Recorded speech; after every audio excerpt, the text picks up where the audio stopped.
So there was a moment from the postmortem over the weekend that, well, I guess last weekend at this point, that kind of raised my eyebrows, and I know it raised Stu's eyebrows as well, and maybe a few other people as well, but it didn't resonate as much with other people because there were other stories that went around.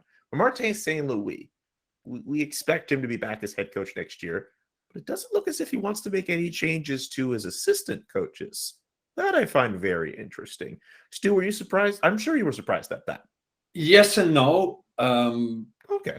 Marty's sort of loyalty is a big thing, I think, to him. And these assistant coaches really helped him out when he first came over. And, he talked after his first game about how fast things were behind the bench.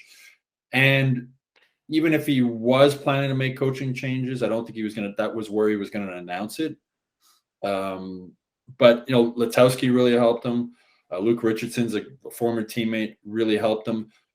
I also wonder if Kent Hughes and Jeff Gorton might have a say or a nudge to Marty St. Louis as far as who else he might want behind the bench. They need somebody to fix the power play, which has been bad for so long. And nothing against Alex Burrows. I think Alex Burrows, if he didn't remain behind the bench, the Canadiens would find another job for him within the organization. But there's not a lot of experience, NHL head coaching experience behind that bench, apart from Luke Richardson as an assistant. I think they need to bring in somebody to work on the power play who has a little bit more experience behind an NHL bench. The other one I wonder about, Eric Raymond as the goalie coach, because he was Dominic Ducharme's guy. Like, they go back to the World Junior team in that. And I wonder if Carey Price is back, or whoever the goalies are next year, I wonder if they might have a bit of a say in who the goalie coach might be. So surprised, yes and no.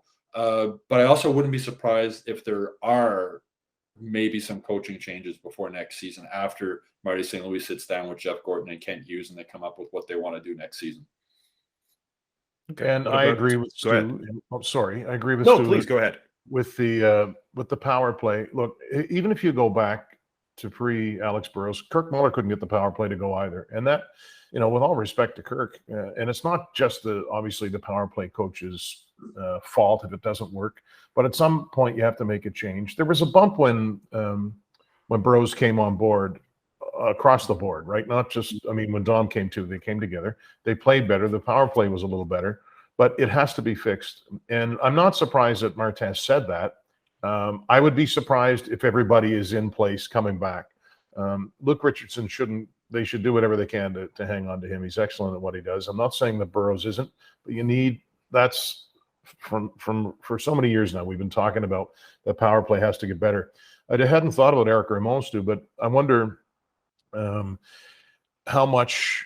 Well, I'm sure they'd put a lot of credence if they asked Carey Price, what's it been like to work with Eric, get his opinion. And obviously they didn't work together that much because Carey was hurt for such a long time, but I still think his advice would go a long way. But I listen, it's nothing against Alex Burrows, but if they come into the season without somebody new running the power play, and maybe that would, somebody like Martin St. Louis, I suppose, but I would be pretty surprised and shocked, actually.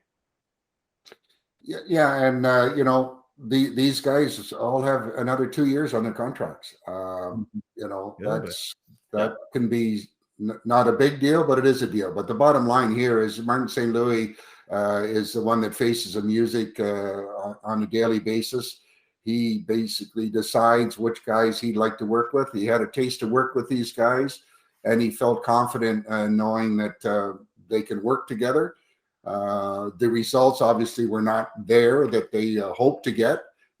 Power play, penalty killing, a few of the details. So I'm a little surprised that there wasn't some discussion, and that could change over the period of the summer, where they bring in a guy or let a guy go. As we know in the business, it works like that. But Martin has decided that he's happy with those guys, and they seem to get along very well. And but the bottom line here is they have to have some success in a number of different areas, and assistants sometimes have to be changed. And I know it well because it comes with the territory, and it's I don't know. It remains to be seen, but I think that they're going to be there just because of the 2 more years on their contract, unless something, really looks good for them to make a change. Yeah, the contract situation, you got to remember that Jeff Molson just finished paying Claude Julien this season $5 million. He's still going to be paying Dominic Ducharme $1.7 million for 2 more seasons. So the business side of it also comes into play. But it was interesting at the end of the season when Carey Price was asked with the goaltending coach, he talked about how well he worked with Stéphane Waite and how they communicated so well and how they worked so well. And we all remember that Marc Bergevin, and yet another one of his emotional moves, decided to fire Stéphane Waite in the middle of a game, which I think was partly to try and shut Carey Price, who had been struggling at the time.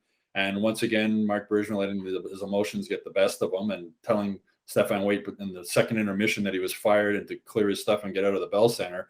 But Carey Price, they worked together, and Carey Price spoke about how smooth it was working with Stéphane Waite. I don't think the Canadiens are going to bring Stéphane Waite back, but the way Price talked about that is one of the reasons why I think if Carey is back, I don't know if Eric Raymond is going to be back as goalie coach. And we have our thoughts on Carey Price in the full episode of this show, which you should check out. Let us know in the comments section. What do you think about Martin St. Louis and his assistant coaches? Should they bring some new blood into that bench? Should they keep the guys that are there?